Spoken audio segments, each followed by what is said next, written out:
Il n'était guère nécessaire d'être un spécialiste de ce que l'on nomme le body language pour trouver dans cette poignée de main cette familiarité, voire cette complicité entre Paul Biya et Christopher Lamora, ambassadeur des États-Unis au Cameroun, quelque chose des plus étranges. Ce jour du 7 janvier 2026, date retenue pour la présentation des vœux au Palais des Toudis, dans cette ritualisation de la vie publique et de la présence présidentielle qui a fini par se constituer comme le rendez-vous par excellence de la clientèle politique et compte.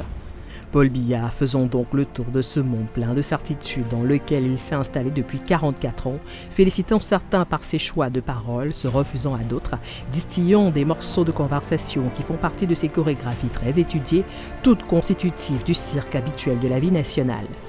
Mais en souterrain de ces apparences, une évidence, à savoir le choix fait par les États-Unis d'Amérique, ici dressés sur les pattes de leurs plus hauts représentants dans le pays, d'acter pour la victoire déclarée par le Conseil constitutionnel de la candidature de Paul Biya et de ce fait, poursuite de bail du président nonagénaire dans ce palais construit à la fin des années 70 et occupé pour la première fois en juin 82.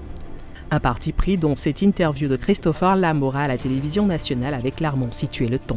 Dans les conversations que j'ai eues avec le président Biya, j'ai été toujours impressionné, mais pas surpris par sa maîtrise de n'importe quelle thématique qu'il y avait sur la table. Et en tant qu'ambassadeur, moi je représente mon pays et mon président au vôtre, à président Biya, et j'apprécie le fait que nous avons pu avoir des échanges vraiment positifs et fructueux. Ainsi, à la différence de ce que fut le comportement explicite de l'ambassadrice Francis Cook dans les années 90, au lendemain de ce qui apparut déjà en ce temps-là comme une victoire du candidat Frunzi, ainsi que de la pression que fit sentir son lointain successeur Niels Marquardt au même poste dans les années 2010 sur la nuque de Paul Biya, l'attitude de Christopher Lamora paraît d'autant plus étrange de complaisance que, précisément, la dernière élection présidentielle est de celles qui ont le plus fait apparaître l'évidence d'un immense rétrécissement de la légitimité populaire autour de la prétention de Paul Biya à continuer de gouverner. Ainsi, en défenseur historique de la démocratie qu'ils aiment tant à se présenter, c'est logiquement dans le rang des contestataires à cette énième réélection que l'ambassadeur Lamora, autant que son pays aurait dû se retrouver. Que nenni, pourtant.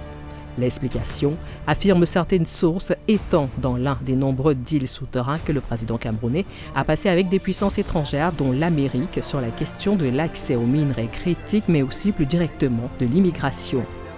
The Department of Homeland Security, which is the U.S. government agency responsible for enforcing our immigration laws, is very systematically identifying people who are illegally in the United States and taking measures to repatriate them, deport them, if you will, back to their home countries. And we have brought, I don't know the exact number, but quite a number of Cameroonians back to Cameroon, and Cameroon has welcomed their own people back, as is normal.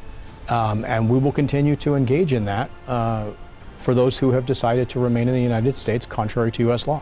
Comme le fait l'administration Trump avec de nombreux pays, elle les force à signer ou à accepter de recevoir des migrants expulsés par les États-Unis, y compris s'ils n'ont rien à voir avec le pays en question. Donc là, comment ça s'est passé ? Début janvier, l'administration Trump a fait pression sur le Cameroun. On sait qu'en plus, Paul Biya était le vieux dictateur camerounais qui en plus gouverne pas grand-chose, donc il y a une faiblesse du pouvoir. Les Américains ont dit si vous n'acceptez pas des migrants, on retient un paiement de 30 millions de dollars qui était destiné au commissariat aux réfugiés du Cameroun. Un accord de nature politico-financière donc, devrait-on résumer. Du côté camerounais, accepter le retour quelque peu militarisé d'une frange des exilés camerounais en terre américaine, spéculé autour d'1 million de personnes, et pour la partie américaine, jouer du double chantage à la fois financier mais aussi politique d'une contestation possible de la poursuite du siège de M. Biya. Ils ont fait pression, d'abord avec l'argent, ensuite en disant... en menaçant de déstabiliser, justement, en fermant les yeux sur les exactions commises par Paul Biya. lui-même suite à sa réélection en octobre dernier. Il y a eu une vague de contestation au Cameroun, il y a eu pas mal de morts, d'arrestations, etc. Et les Américains ont dit, on ferme les yeux si vous acceptez les migrants. Quelle donc serait la nature de l'accord secret qui explique pour une partie le silence des Américains autour des rudes contestations de la réélection présumée de Paul Biya sur l'étendue du territoire, la non-dénonciation des nombreuses irrégularités qui ont été documentées sur le processus électoral, dont celle de l'éviction injuste d'opposants. Il s'ensuivit logiquement une relative précipitation de l'ambassadeur Lamora à féliciter l'homme déclaré vainqueur pour une prestation de serment le 6 novembre 2025.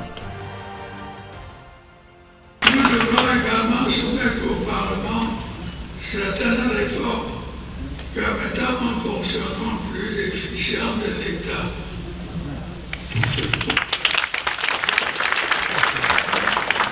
Grâce à une adaptation de nos institutions aux exigences de notre environnement.